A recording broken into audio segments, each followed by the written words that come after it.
That's the truck with the camper, the bunda top tent. It's got a tandem trailer on it, and the canopy that fits the truck is sitting on the tandem trailer. The truck's 6.8 metres long, 3.2 metres to the top of the air conditioner on the Campervan. That's 2.5 metres wide and has a GVM of 7,500 kilos with the modified super singles. The two small ladders that are a part of the truck roof rack are there in case you need emergency access or quick access to get up onto the roof. You can not have to worry about putting out the ladder for the bunda top tent. You can just use those ladders on the truck. Easy enough for a 14-year-old to get up and down.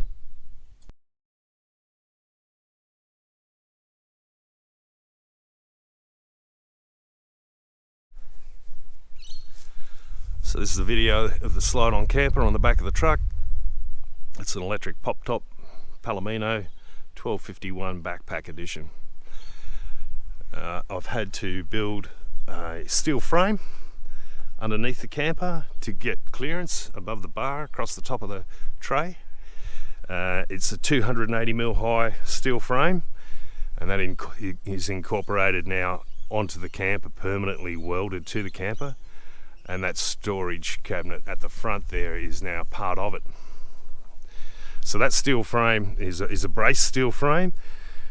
It'll stop the camper from twisting, and it's bolted in such a manner with 4 half-inch bolts at the front to stop it sliding off, and at the rear. And of course you've got these wings here for when you're reversing onto the camper. They center the camper so you can get those bolts in, and on the rear there is a V-shaped piece of RHS here welded on the tray that centers the rear of the camper, which allows you to put in 2 pins, one either side, so the camper's pinned and bolted to the tray. It won't come off, and it's also braced. Now, in underneath the tray in the camper, most trays are bolted to the chassis. This tray is not. We've had all-terrain warriors put these 6 spring mounts on. There's 3 per side, and what that does is allow this chassis to roll, so when you're in rough ground you can keep all your wheels firmly planted on the ground with the tray separate, so the tray can sway back and forth on those spring mounts while you maintain traction on the ground. So I'll just start at the top here and we'll see what's going on up there. Up on top we've got an air conditioner, 2 160 watt solar panels permanently fixed there that charge the batteries in the camper. There's 240 amp hour batteries in the camper. We've got a vent for a fan there, a frame I built to put on here just to hold things like crab pots and yabby nets, flippers, things that you don't want inside. And this is a removable 275 watt solar panel that you can take off and plug in if you park under shade and you still need power. You can remove that. Here you've got the connection from the truck batteries via a 50 amp Anderson plug to connect all the 140 amp hour batteries in parallel. And this trailer plug connection, it gives power to the rear tail lights and clearance lights. So moving on right along to the passenger side, you've got a 15 amp inlet here, so if you're at a caravan park you can plug in here, power up all your GPOs and your air conditioner. And what I've installed as well in there is a Victron 240 to 12 volt 30 amp battery charger, so when you're plugged into mains power you're charging your batteries. This fresh water connection is to fill the 60 litre tank that comes standard in the van. This is a drain for your sink. We've got a little hose that connects on that.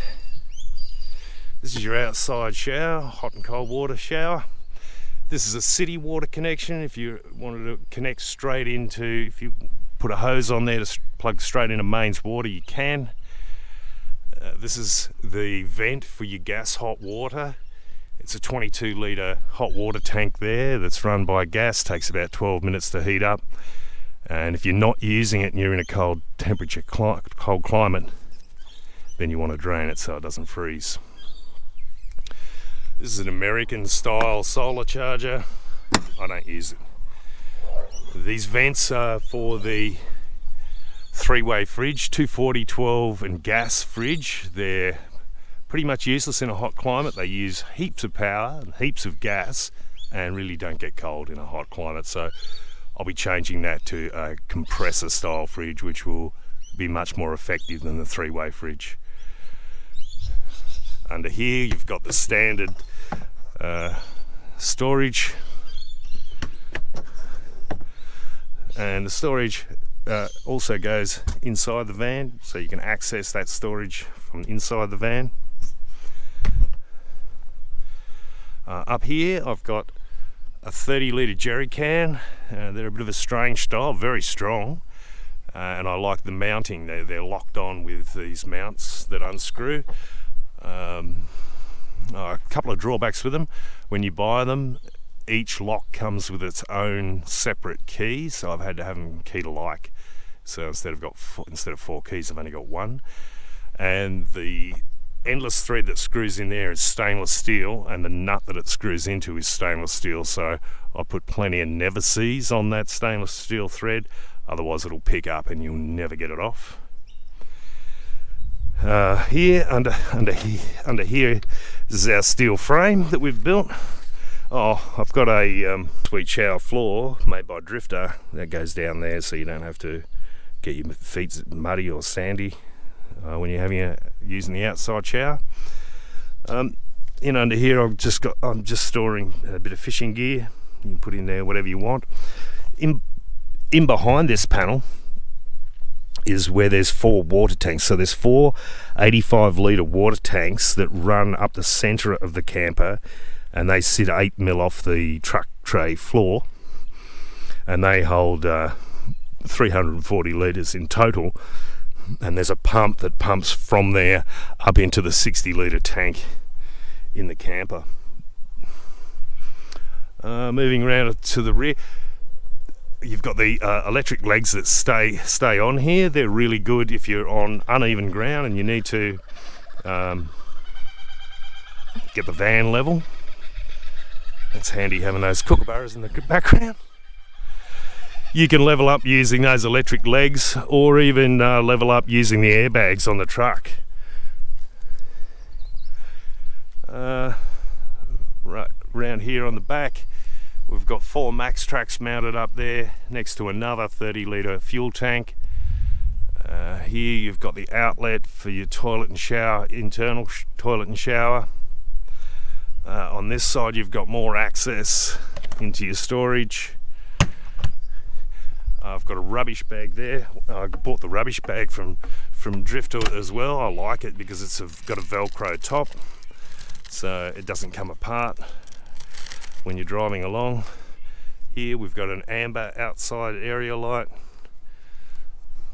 The steps are excellent. The grip on them is fantastic, and of course they just pull down in 2 seconds. Plus, of a night time, these glow in the dark, so you can see each stair tread in the dark, so that's pretty handy.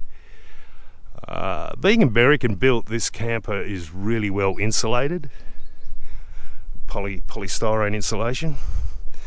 At the rear here, this rear compartment, just got a bit more storage there.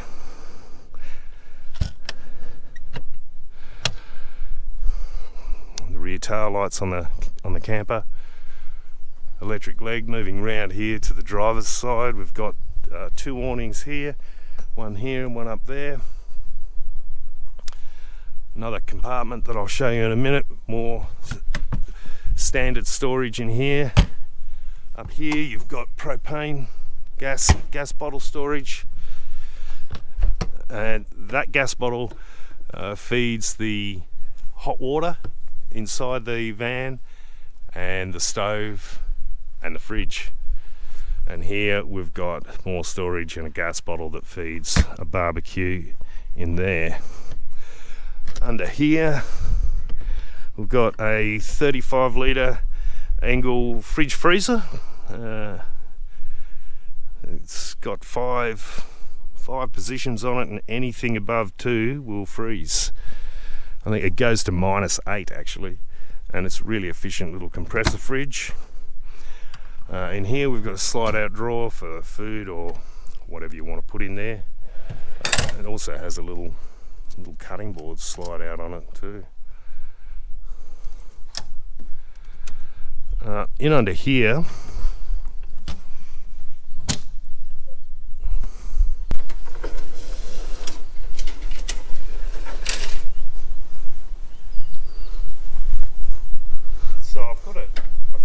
I've got this on a hinge.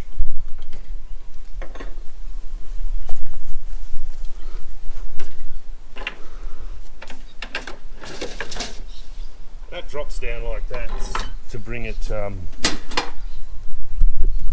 That drops down to bring it down to a height where you don't need a step to step on. In there we've got a three burner barbecue. Look, to be honest, it was useless when I bought it. You could hardly even cook bacon on it. The burner jets were 0.2 of a millimetre, and I had to drill them out to 0.3 of a millimetre so you could actually cook properly. We've got a pop-down sink with water there, and at the back there's a very large 2-burner barbecue if you need to heat up a 10 litre pot to cook a crayfish or yabbies, and then that'll do it. You've also got water here if you need to fill up a bucket, and back in there's a pump with an accumulator. It's operated from that switch there. That will feed that sink, and if you turn that valve, it will fill up the 60 litre tank inside. It won't overflow it because it's got a high pressure float valve in the 60 litre tank. These 2 switches are for lights, so on the night time you can see what you're cooking. Just little LED lights, plus there's amber strip lights just to light up your camping area and keep the bugs away.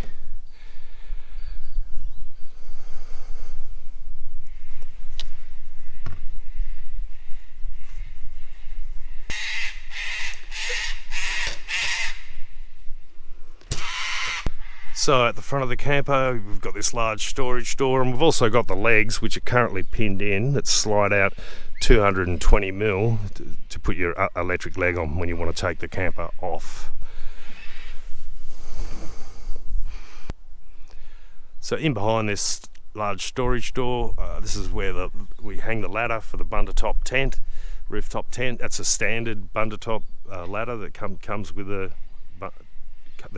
rooftop tent. In here, I've just made a bit of a frame. In here we've got our picnic table. It slides out there.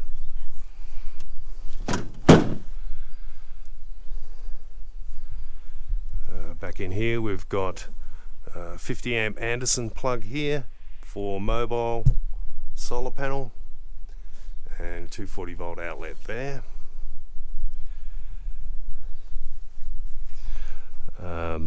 In here I've got a 3.9 metre Takacat inflatable boat. It weighs 46 kilos and it comes in 2 pieces. It's got an air floor in it, so you don't have to bugger around putting stainless steel slats in it. You can set that up in 12 minutes. Up in here I keep this bit of material in case we want to camp floor if we're on dirt. And inside this compartment we store 4 barbecue chairs. They're an awesome chair.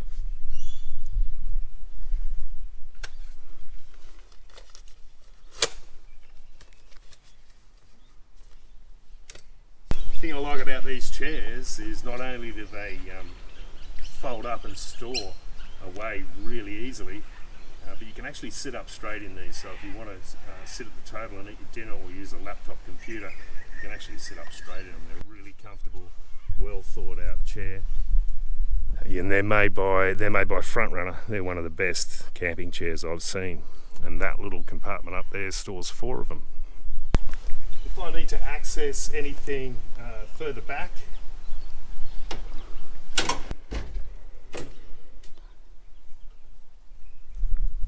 then the whole unit will slide out and give you access, which can be handy depending on what you've got stored in there.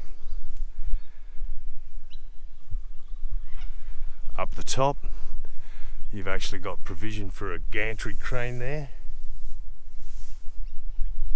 And I'll go around the other side and show you how that works. So back on the passenger side, in behind our storage, on this door I keep a telescopic step ladder in case I need to get up to the top of the van for any reason, which is handy. I've not had to use it yet, but it's there if I need it. I keep my 2 electric legs if I want to take the slide on off the truck, and also keep the motor here for the Takacat. So that's a 20 horsepower Tohatsu outboard. I'll just show you how that comes out. It's connected onto the gantry crane, which goes through the full width of the camper. You can have it either side. I haven't used it on the other side, I only use it on this side. I'll show you how it works.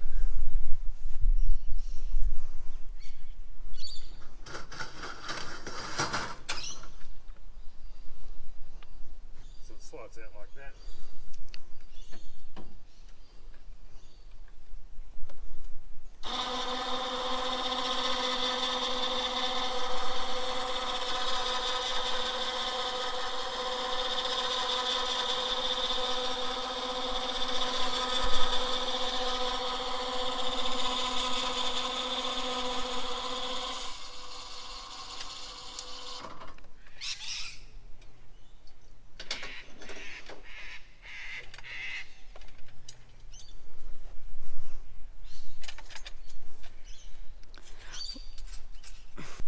So if you've got to move this outboard any distance, you can pull these pins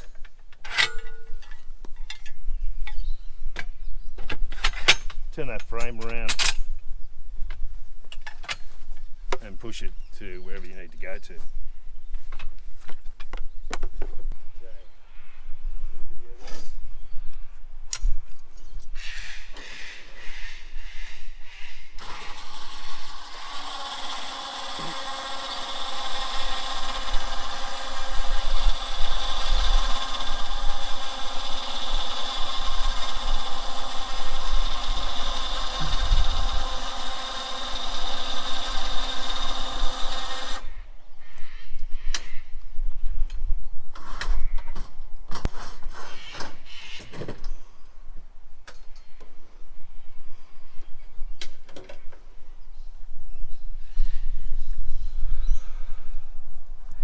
So the little winch setup allows me to get the boat motor in and out easily, and of course allows me to lower the spare tyre down to the ground if I need to change a tyre. I think that covers about most of it. So going inside the camper,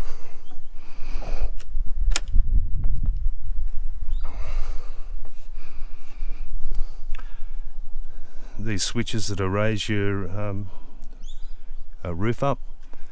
This is a remote control to turn on and off your remote control for your electric legs. Battery disconnect. You see there's 3 drawers, storage drawers here. So I've had to fit marine locks to those. Otherwise, if you go off-road in the places that I go off-road, these drawers will just slide open and you'll lose all your gear. I've also had to reinforce underneath the drawers because any weight in them, they'll just drop out. Up here I've got a small microwave, the 85 litre 3-way fridge that's going to be changed to compressor fridge. We've got storage compartments up here. Got a 2-burner gas top there by Dometic. That's really quite a hot stove, works very well. We've got a sink here.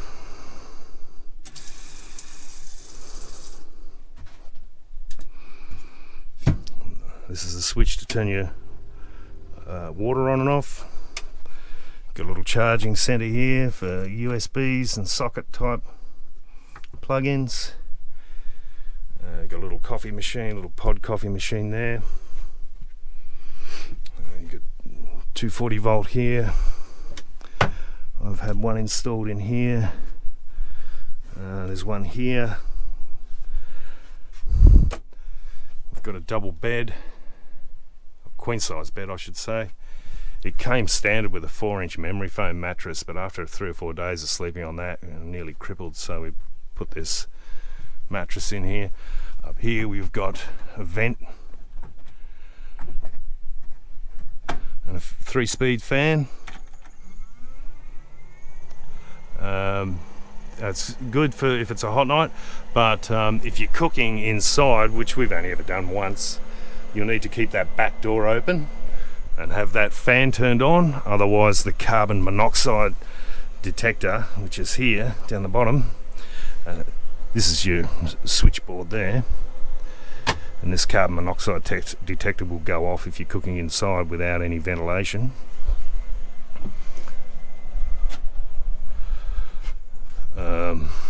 Here you've got a little ensuite with a toilet, a shower and storage down there for toiletries and toilet chemical. There's some more of those rubbish bags that we carry. They're really good rubbish bags.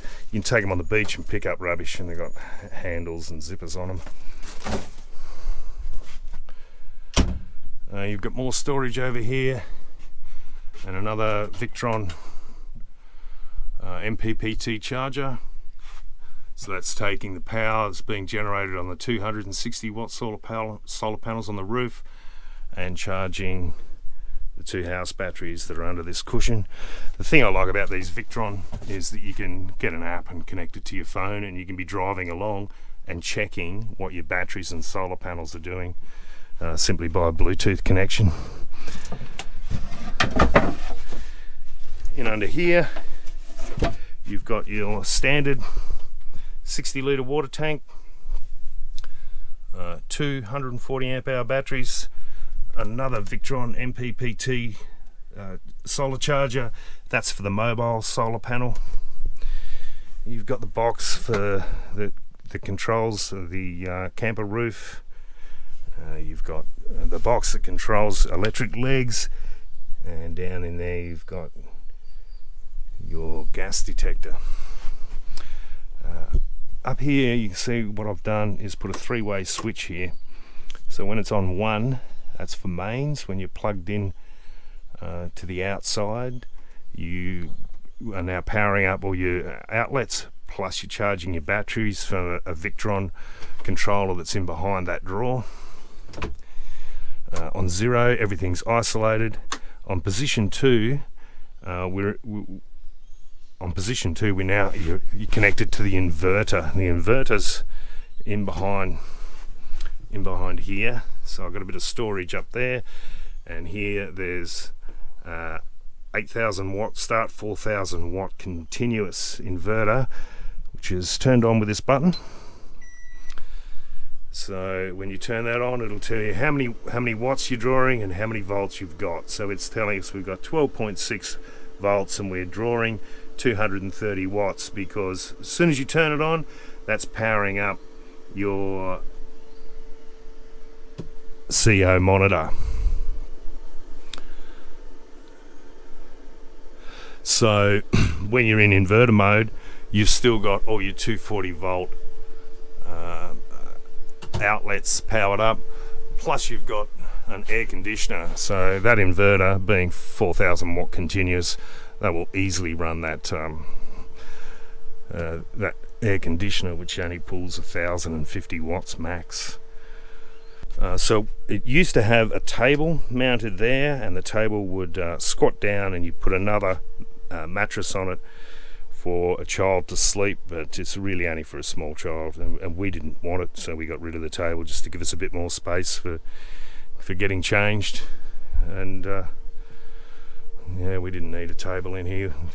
We don't really want to cook in here or eat in here. It's just a place to sleep. But if the weather's bad, it can be handy. The only other thing that I haven't shown you is that switch there, which is for your hot water. So that's the ignition for the gas hot water.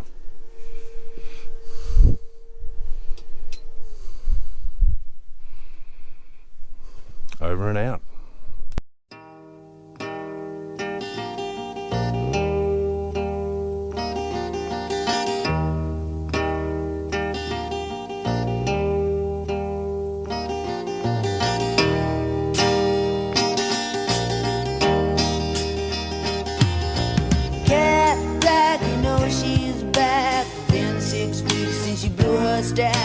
Now she's fine, she's all mine. I'm gonna stop for blowing her mind.